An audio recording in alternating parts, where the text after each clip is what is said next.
Happy New Year! Fuck It's 2020. 2021! Thank God we laid that bitch to rest. My God. I know that it's no quick fix. I know it's not going to suddenly be things are better. I'm just glad to not add any more to that chapter. That's it.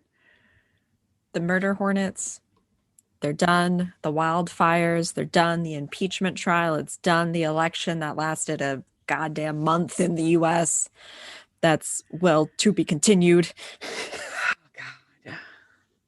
But there are plenty of things that are now in the past that can be marked as finished. Plenty of things that carry over, but hopefully there's some good cheer in the air for all of you. Welcome back. Welcome back to Unsensational. This is our 10th episode Woo! that we're recording. Yay! Very exciting. For those of you just joining us, for those of you who have been here for a bit, I'm Jo. I'm lactose intolerant and I'm queer. I'm Catherine. I own a cat. Her name is Biscotti. I probably don't own her. She actually just agrees to cohabitate with me, if we're being honest. And yeah, I'm the lesbian out of the two of us. So this week we it's a good one to begin the year. But this week the episode is brought to us by the letter T for trauma. Because this holiday season, we will be bringing trauma and gay tidings to you.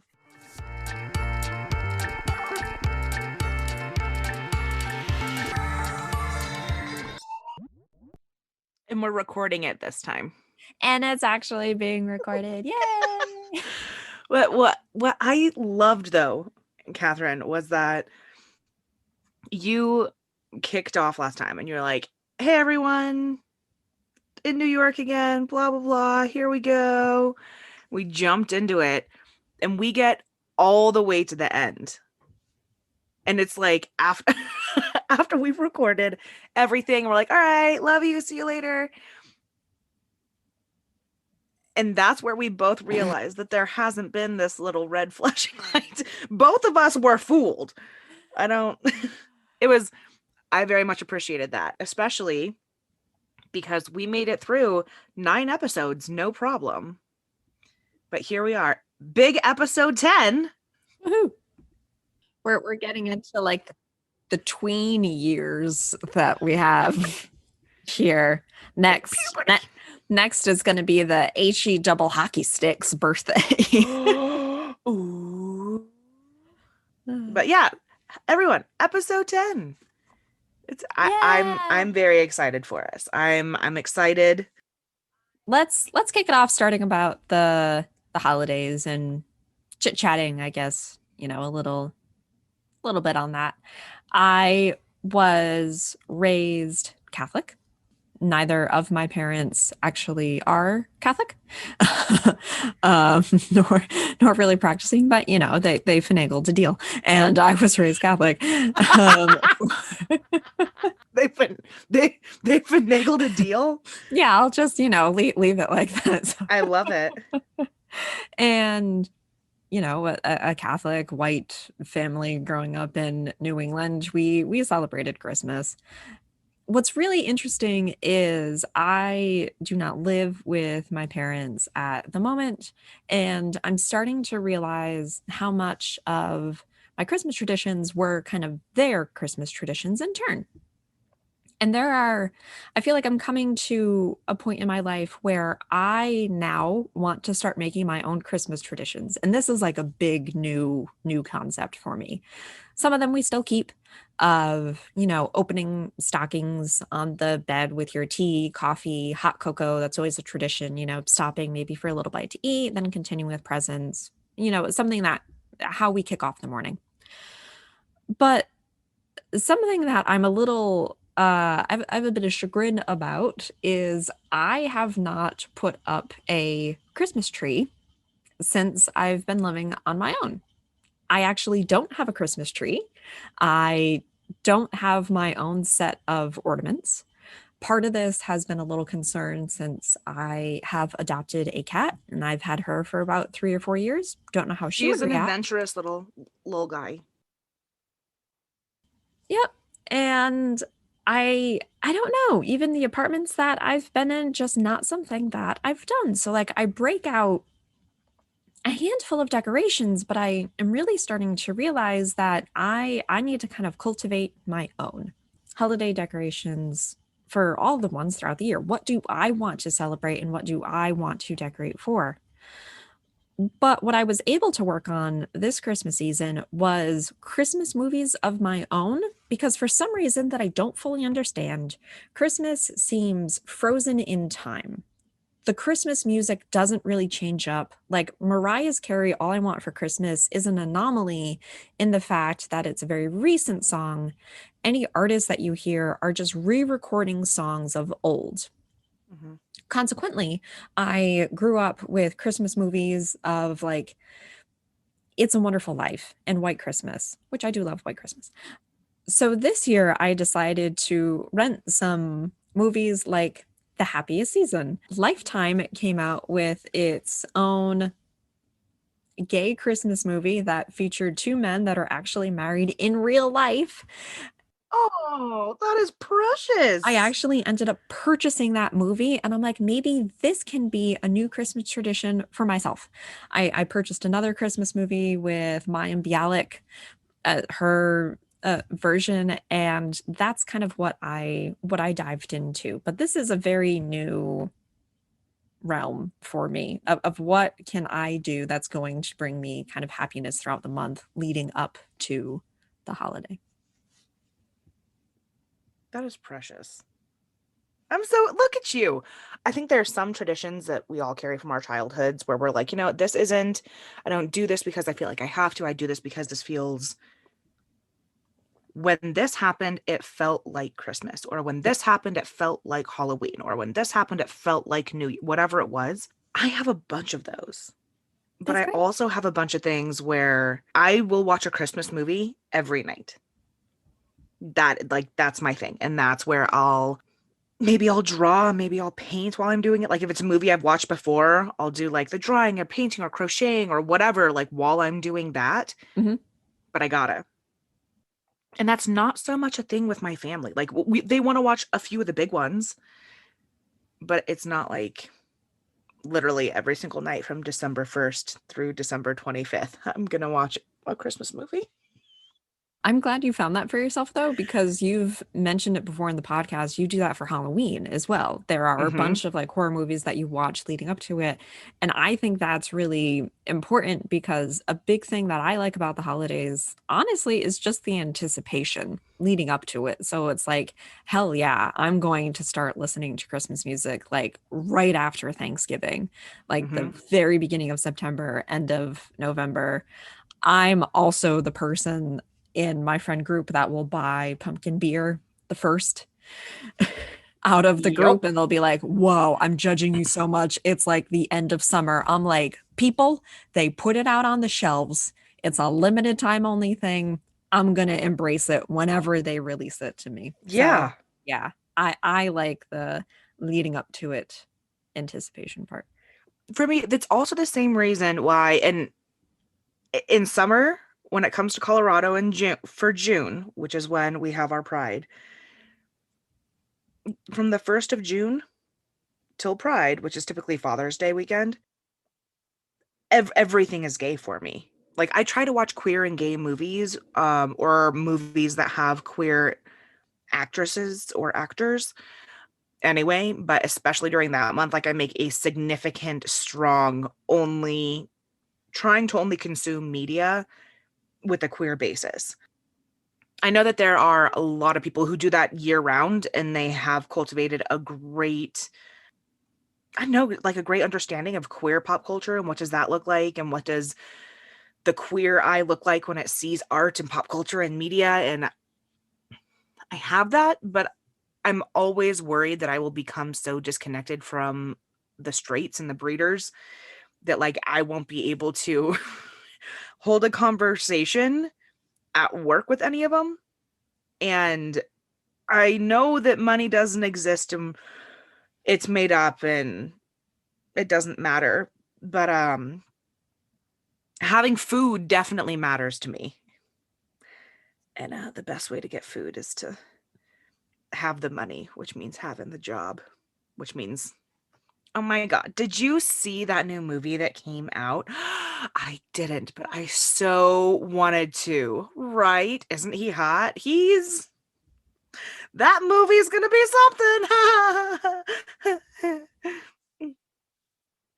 That social media platform that we reference in every single damn episode called the TikTok reminds me of this new trend on kind of like the queer side of TikTok. That's like everyone's like, have you seen this new TikTok dance that's out and about? And everyone's like, no, on my side of TikTok, it's like, hi, I'm gay and still figuring out my gender identity and what's that. And I haven't had serotonin in like weeks.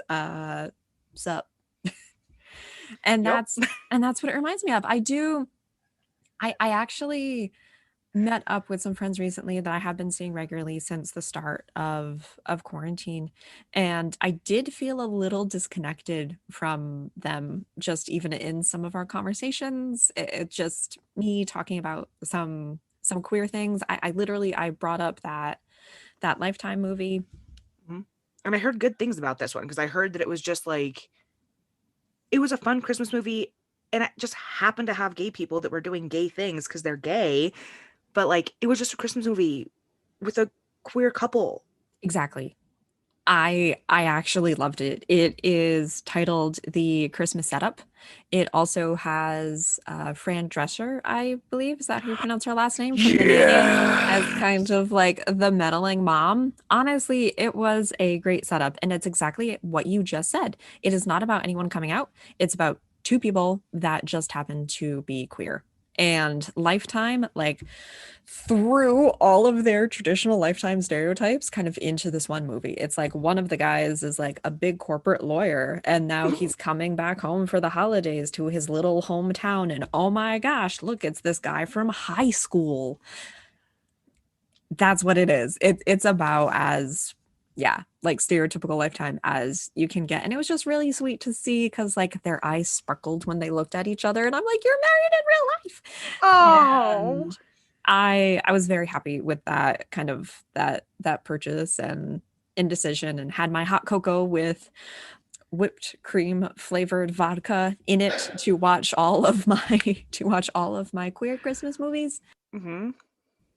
But yeah, so I was kind of like going through that when I was talking, chit-chatting with my friends and talking about a couple of other things. And Joe and I, you had recently discussed wage and salaries. And what I specifically kind of posed to this group that we had also touched upon is this kind of forbidden idea of sharing your salary with other people. And coming from a point of companies can, as long as, and I'm talking kind of just a salary here, not minimum wage, which is Hmm. grossly inadequate, but companies making it such a taboo subject that you are afraid to share it with anyone else. And therefore, your pay can be wildly different from that of your coworkers. And this was a question that I kind of just posed to them almost in theoretical concept. I'm like, I am literally not asking for anyone to share their salary with me right now. No, no, no, no, no. But tell me, tell me from your male perspective, have you ever had these conversations? I basically like wanted to say to my friends.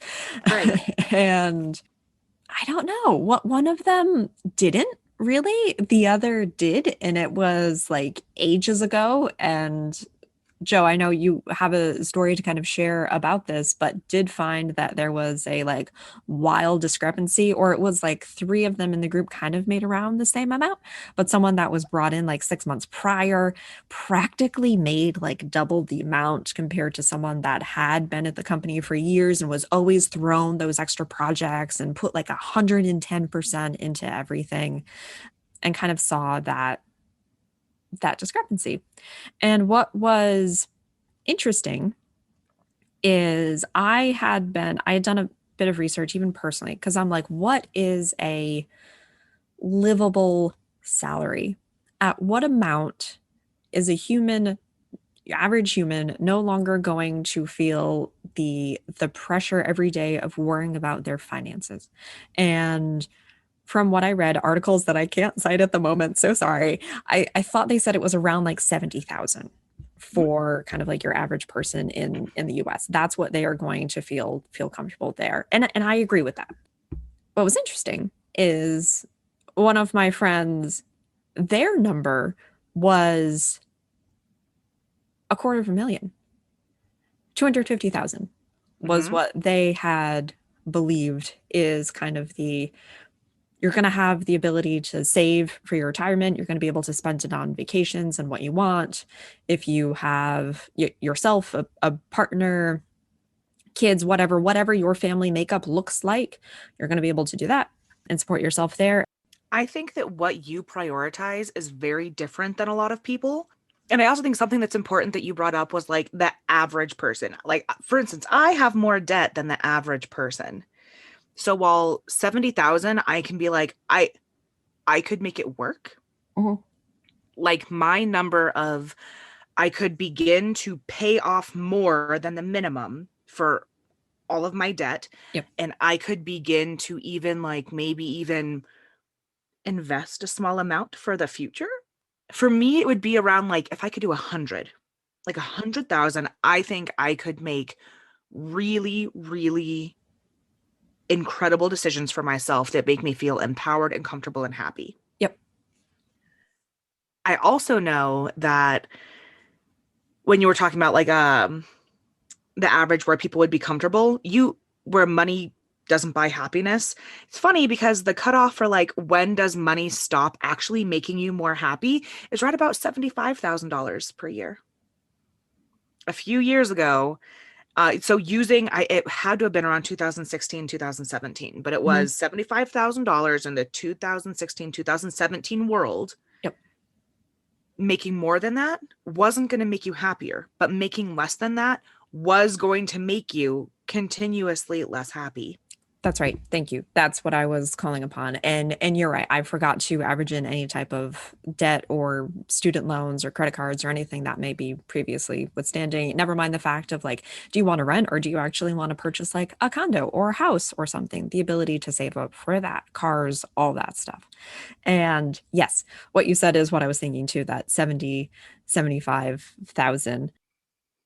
It's frustrating to know that I have to work so much harder to be able to make myself as happy because being I absolutely get white skin privilege. I Mhm. will not beat around the bush with that ever.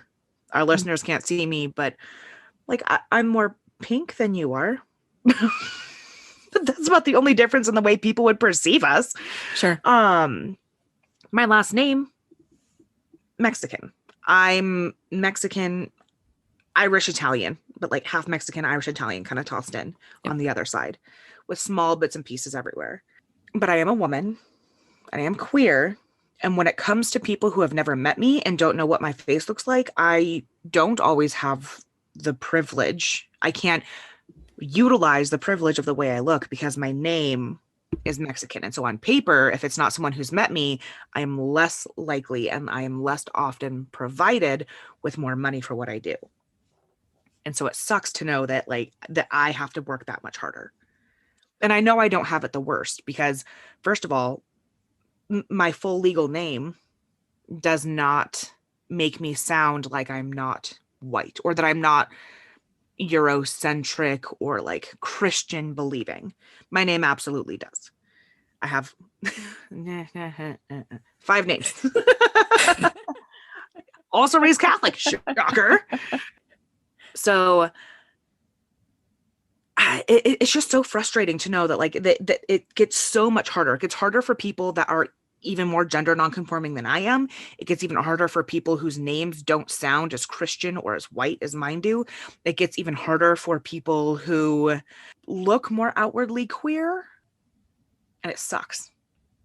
It's so frustrating. And this is why I think that talking about money becomes so important because, like you and I have said to each other, we're not talking about you have the same job, but someone else has different qualifications. They've gone to get certain certificates or they've done certain trainings to get more experience. I'm not talking about you've been at the company for 10 more years. And so, of course, you should be making more. Like Yep. you have all this experience, you have these relationships you've built with people. That's worth money. Yeah.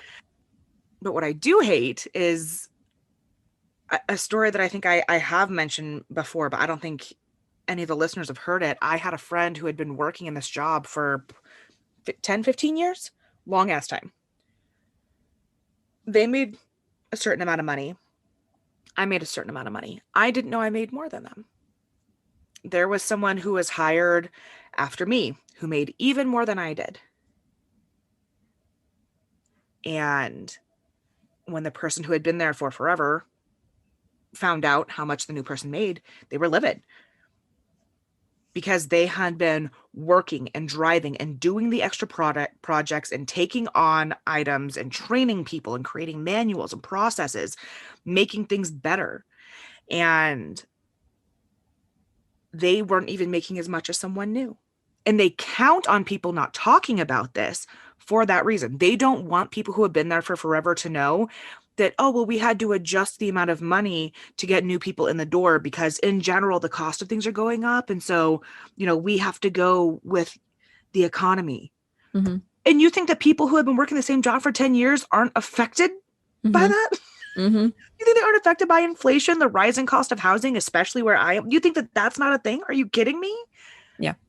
Oh, we'll just keep giving you 2% and 2% and 2% year after year. If it does turn into that where you do have an opportunity for your salary to even get raised. Mm-hmm. Yeah. It has been awful. It's horrible. I would like the idea of money doesn't buy happiness to die. It absolutely does. It Mm-hmm. eliminates stress. And Mm-hmm. that actually allows you an opportunity to kind of find happiness or just even live a better quality of life. No, I need them to die. And because here's the thing, Catherine. I have chronic shit that I would love to get taken care of, but that takes an investment of money and time from me. And I don't even have the kind of chronic shit that's literally going to kill me if I neglect it. I mean, like it will, but like very, very slowly, not like rapidly, like a couple years, couple months, couple days, couple weeks, instantaneously. Like if I'm not, I have a massive amount of privilege in the amount of health that I have.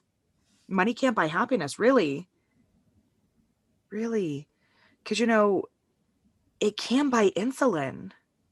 Mm-hmm. And I feel like people who need insulin are like worthy of having access to this thing that without it they would die. Or that insulin doesn't have to cost a shit ton of money. And even if you lived close to our Canadian border, could just, I don't know, hop on over and actually buy it there for less than $10? Is it? Maybe. I feel like people, I'm going to say this, and I don't know how it's going to end up sounding in the podcast. This might be something that we need to move around. I am very comfortable saying that the United States in general has the mentality of a death cult, where it's very Ebenezer Scrooge.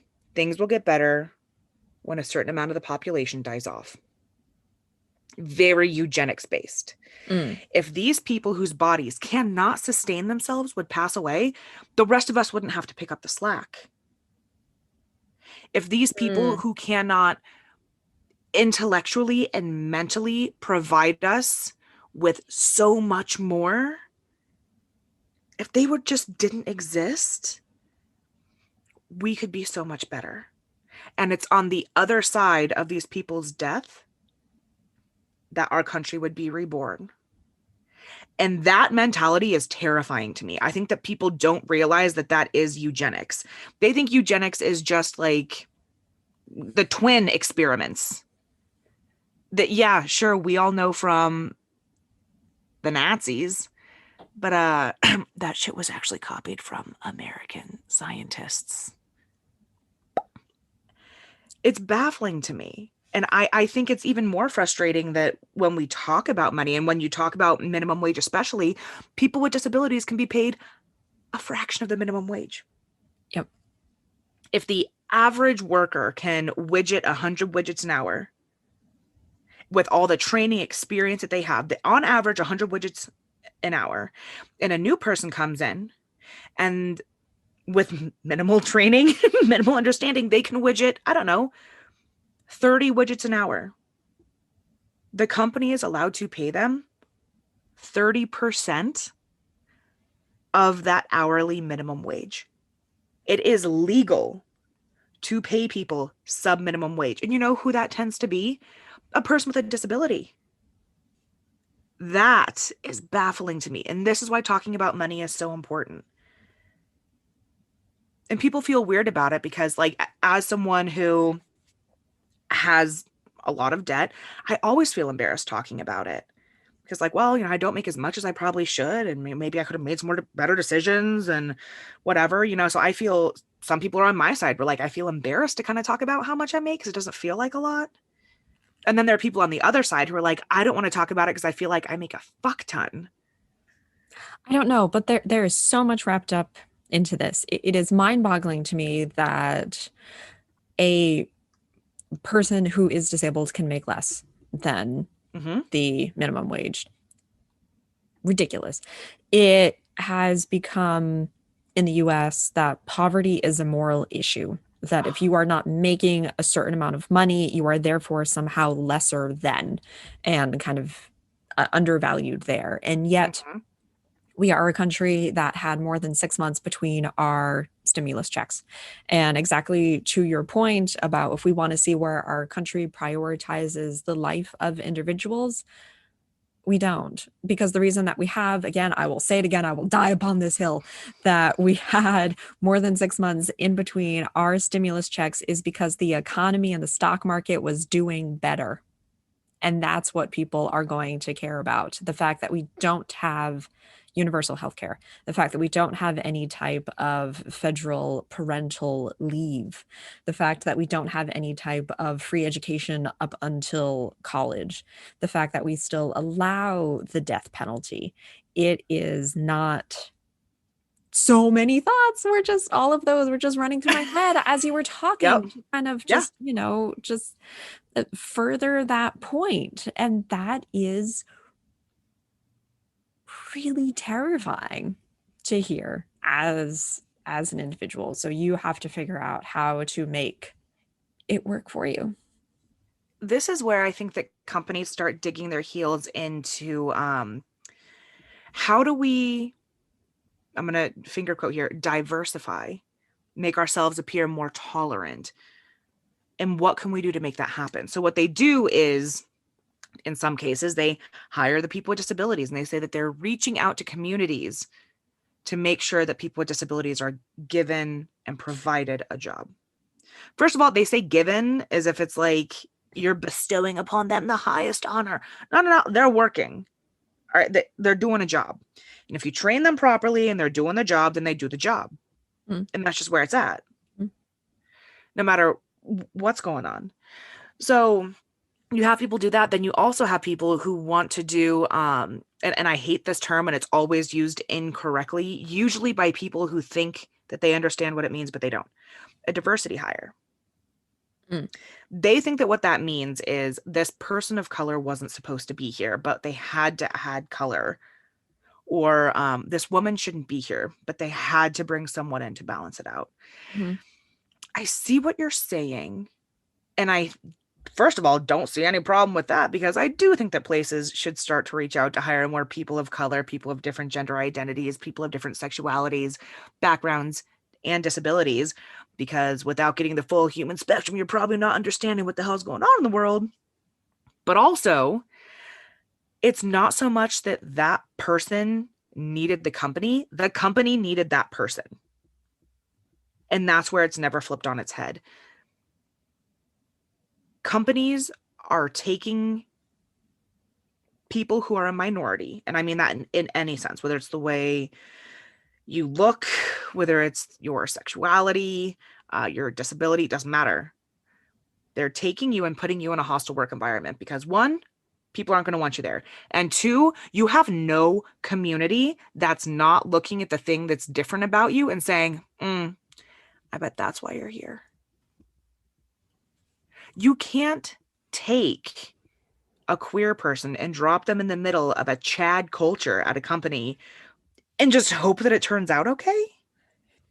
That's not how it works, but that is where they will go with the safe option. They want someone who's going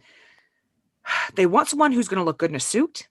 They want someone who understands boy talk, and they want someone who's just like not quite what they would normally hire, but kind of what they would normally hire.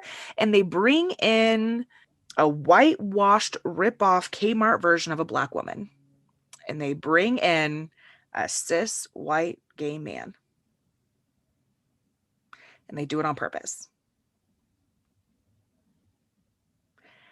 Because they want the color, they want the spice, they want to be inclusive. And also for companies right now, bringing in queer people is doing very well for them. Rainbow capitalism is booming, but the salaries of anyone in the rainbow mafia are not. My salary hasn't gotten any better because I'm queer. Has yours? Did you get that good old queer bonus? Did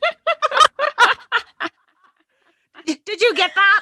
Did you get the queer coupon in the mail that says all of your dollars are actually worth $1.5? I didn't. I wish. It circles back to that lovely app. They were doing a trend where it was like, who in your community do you want voted off the island? Like, who's the weakest link in your community? Mm-hmm. And so, like, talking as a woman, there are a million. Talking as a white woman, there are a million. Talking as a queer woman, still a million. But just talking about queers, like if we just go queer, absolutely. Gay, white, cis men. And I'm sure some of that comes from the jealousy of you get the privilege and the fun. Mm-hmm. And I get the white privilege, so I get a taste of it. Absolutely, because I'm white before I'm a woman. Absolutely. But god damn it. I would like just a smidgen of what that would feel like. Just a little bit of safety. Related to what you were saying, Jo, going through the TikTok, Uh-huh. came across a video of Fortune 50 CEOs. Oh no. I can already tell I'm not gonna like it. 0 Hispanic men, 1 black man, 3 Asian men, 0 women of color, 3 white women, 7 white men named Michael. Oh Jesus. 5 white men named David. 4 white men named Brian. No, it wasn't just 7 white men in total. No. Named Michael, David, Brian. So even when you were talking about white, cis, gay men, it just reminded me of that when you take just even a gander, a look at the white men that are Fortune 50, Fortune 100 CEOs, how bland, how very much unseasoned. How very much unseasoned it's going to be, full of Michael, David, Brian's, Chad's, James, all of that. And that's on the island there. It really is amazing what kind of just in one community, from like the queer community, here we are talking about the fact that maybe as a stereotype, but kind of more often than not, you're going to find that like the white cis gay man is the blend, but to like the straights in that community, that's just the right amount of little spice that we need. Mm-hmm. That's that's Mm-hmm. just the like, oh, do you like hot sauce on your food? Oh yeah, I definitely pour on the sriracha or the spicy mayo. God. And I'm like, oh It's no, even that's worse because it's like, do you like salsa? Yeah, yeah, yeah. Hit me with that pico de gallo. That really fires it up. mm-hmm, yeah. Oh, honey. When I was again kind of chatting with some of my straight friends, what was interesting is they had brought up a story of a relative who has a child who is, I guess, trying out different identities. You know, Cool. had come out to the family as bi, now came out to the family as lesbian. And in this story, the father was like, had an attitude of, you have been changing up your identity a lot recently. You're still a teenager. I'm not going to put in the energy to kind of actually process through this or respect what you're saying, because how do I know that you've actually like fully committed to it? So taking an approach of like, okay, we'll wait and see how it actually turns out. And I Mm. was like, holy crap.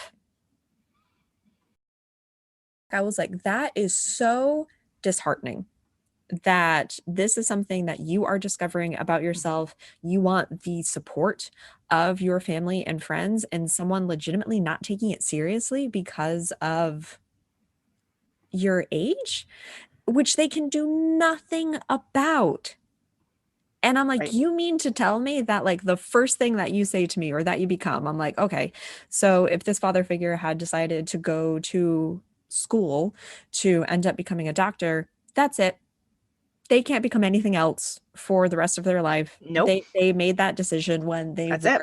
you know, kind of in high school or before. Nope. Oh, you want to end up changing careers and becoming a secretary? I don't know if I believe you. Hmm. Or the fact that it literally just pigeonholes people so that they actually can't develop. And I'm like, what the hell is so difficult? But then what happens, Catherine, as we both know, is you become an adult and you're still trying to figure things out and piece things out and try on different identities and trying to sort all this through. But now, because you people think that adults should have everything figured out, and if you're doing this many changes, there's probably something wrong with you and you're unstable. Yeah. So you probably shouldn't have a job, probably shouldn't have a relationship until you get this all figured out. So it's not appropriate to do when you're younger, and there are zero to very few consequences of you trying out these different identities, different styles, different ways of talking. So it's not appropriate then because it makes adults use their brains in a way Hmm. that they weren't used to. But then it's also not okay to do when you're older because you should already have all this figured out. Hmm. It's only appropriate to do in kind of Western US culture if you end up having a quarter life or a midlife crisis because of this. And then if there is something big event happening in your life, like, oh my gosh, you got married, you got divorced, you literally had a crisis, then you can change up your personality because Yeah. it somehow makes it seem like, Transformative. yep. They would rather have something traumatic happen to you so that they can understand why the changes are happening than for you to just say, I think I want to do something different. Hmm. It is so destructive. I remember being a kiddo and there were a lot of things, but I remember being really frustrated that the way that I wanted to present, the clothing that I wanted to wear was literally off the table. You cannot dress like that. You cannot wear that kind of makeup. That's not how you do your hair. That's not how you talk. Those are not the things you're allowed to enjoy. But here are some appropriate ones. And that was really, really stifling and frustrating. Hmm. It was just tough. Like literally growing up in that kind of situation, it was a bummer. Because then what you have is you have people who, sure, maybe when they're in college, but also maybe post college, not only do they go through an identity crisis, okay, there's also this thing where outside of any mental illness that they may or may not have been blessed with, they also just go on this self-destructive journey of I have to try out anything and everything. And through that, they will gain and lose a ton of support and friends, usually in a time when they could really use the support of a bunch of friends. Hmm. And it's isolating. Yeah. It is. It's tough. But then, you come out of isolation and you're this fun little goblin. I'm excited for more and more people to be okay with kids doing whatever they want with their appearances. And I want that to continue to happen for adults. But if you are in sixth grade, what is wrong with you having pink hair? What does it matter? I don't know. I don't get that. Because even when I was chatting with some of my friends, I'm like, okay, from a parental perspective, Hmm. you want them to be able to explore, but maybe again, and I can get it from this side, maybe not anything too permanent just yet. Hair Okay. color, you can play around with that a lot. Piercings, you can do those. Those will end up healing or closing if they don't want that to happen. Tattoos, Hmm. maybe just wait till they're 18, and then go from it. That one I can understand waiting on like a little bit more, but seriously, something as simple as like clothes or hair color, literally you can just go to the store, try out the clothes, return them if you don't like them, go to a type of Goodwill or kind of, like secondhand shop as well if it's something that you don't want to like Hmm. sink the money into. I've also never understood why people spend a shit ton of money on baby clothes and baby items when they grow out of it so fast. I I swear, Joe, if I were know. ever to have a child, I'm just getting secondhand everything. What the hell does it Yeah. actually matter? I don't get that mentality. I digress. But that's I mean, come on. That's something that is so simple to be able to support them in kind of just changing around their appearance. I can I can remember I was doing that and trying it out and out with my mother and ended up buying red sneakers. Kind of not Converse, but maybe they were kids, but they were just red sneakers. Wanted to try them out. Wore them in front of my dad when he was picking me up one weekend and called them clown shoes. And I sure as hell did not wear them again for a little while. And it's just I got a shit memory, but I remember some stuff like that. Some stuff that's more kind of emotionally charged. Like I can remember those things that were, I tried to step outside of my own comfort zone in fashion, try something new, received immediate backlash, or was made Uh-huh. fun about it. And I'm like, okay, don't do that now. Or Yep. it took me a while to then become okay as an adult to be able to do that and be a little bit more adventurous and figure out how do I want to present myself to the world. The world doesn't get to have an opinion about it. I think people forget how scarring childhood memories like that are. Like that Mm. there are some things that I remember so strongly about the way people talked about me and my body and conscious choices I was making about how I was displaying myself that still stick with me.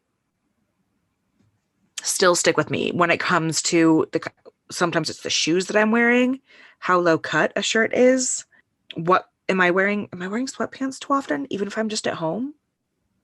I mean, it comes down to a lot. The other thing that kind of always messed me up a little bit is I was growing up not someone that wore makeup regularly. It is not something I was personally interested in exploring until like later in life.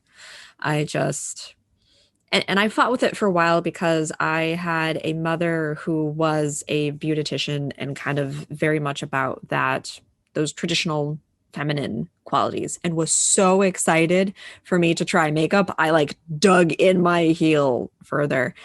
And I feel like something else that I also grew an unconscious connection of is that anytime I wore makeup, I did have people gushing about how like pretty and beautiful and like made up that I looked. And I'm like, huh.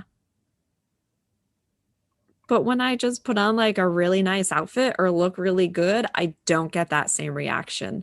So I'm literally not receiving the same level, the same big level of positive reinforcement just for being me. And I think that we had talked about that. That was something that I was still, again, relatively normal childhood, but hey, everyone gets their trauma along the way. Sometimes it's big, sometimes it's little, it just happens. But a Delicious little sprinkles. mhm, that just pop up at that fun, annoying times.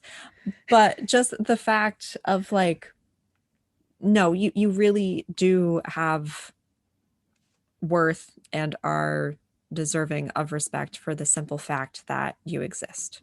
Mhm. Just leave it at that. I feel like everything that we have talked about, even in this episode, the salary that you deserve to get, the fact that you can have friends and family that are loving and supportive to you, you can celebrate your own holidays in ways that you want, how you present yourself. That's all okay to actually have those things in ways that are going to make you happy. Uh-huh. I feel it's something that queer people have to come into, and I feel like that's part of the reason why I think it's why we celebrate things so big, like New Year's, like Christmas, Mhm. because one, like I'm here, I'm queer, get used to it, but also like here's a good way to enforce like I'm happy, I'm here, and you're here. And the fact that that's happening at the same time is pretty cool, and we should celebrate this and be pumped about it. And I think that the more opportunities we have to do that, the better it's going to be. The more fun it is to be able to look at someone and be like, "This is so cool, man! Yeah!" Like I think it's better. I don't know. This is why the gays go to brunch every Sunday. Absolutely. Made it through another week. Uh Let's huh. celebrate. Here's my hot take this episode. I think mimosas are grossly overrated. I don't even like sparkling wine all that much. I am a very firmly Bellini gal if we're having brunch. I will accept no other drink alternative, but I am coming to you as someone who does not like Bloody Marys. But I think the mimosas can go away. You seem to be having a different perspective on this, Jo, considering it appears as if you've frozen on screen. I'm someone that, like, I have to force myself to drink sparkling wine on New Year's, which we did, which I bought. I had my Pride 2020 bottle of bubbly that we opened, and not my thing. Uh-huh. Not my thing. I I love alcohol. I like mimosas because when I was little, there was no alcohol around. I remember one time we got to have mimosas and it was the coolest thing. Mm. And then again when I was little, not so little, but kind of little, and The Incredibles came out. And Mr. Incredible is in this self-flying plane and there's a robot voice that says, "Would you like another mimosa?" I was like, "Oh my God, it's fancy." And then now I love Oh. mimosas, and that's where it comes from. And I blame Disney Huh. for my alcohol addiction. Maybe I should say that in therapy sometime. Maybe Disney, you owe me money. Oh, goodness. Brunch is a celebration of just having made it to the next week and not having been hate crimed. And I think that we don't celebrate that part of it enough. Yeah. It's always good to know that my friends are still alive. Yeah. I can't tell you how many times my friends and I have said to each other during quarantine that we're just so thankful that we've kept our jobs this year. It's Hmm. just that every time that we meet up, I promise you that is just a toast that we do, just a moment of of gratitude for, yep, we're still going to bitch about it. And it's everyone is allowed to be able to criticize something or bitch about something and yet Mhm. still accept it for its flaws. Wanna just lay that down? Yes. Yeah, and just kind of just doing that as a moment too. I'm like, yeah, it's a good thing to be able to celebrate kind of just getting through a week at a time, and then it will turn into a month. It has been interesting, and I'm hoping that this becomes something that helps people more than it already has. I think that with as few jobs as there are, and with the kind of people holding on to them, the jobs that are seen as essential, I am excited to see people who are essential get paid more. And I am excited to see people who, I don't know, I guess really fought through and stayed and did what they were supposed to do also get paid more. And maybe that's just me being really, really hopeful for the future because it's probably never going to happen because hashtag capitalism and go for as cheap as you can. But god damn, I would absolutely love to see people who have been putting their lives on the line so I can go grocery shopping when I absolutely need to. I would love to see them get paid more and also get hazard pay. Hmm.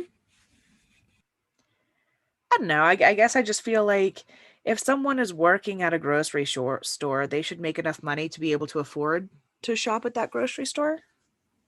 Yeah. And I don't mean that that's the limit. I mean, like, if we were to look at the way that minimum wage has been playing out since, I don't know, let's go back to the beautiful time of like the 70s and 80s.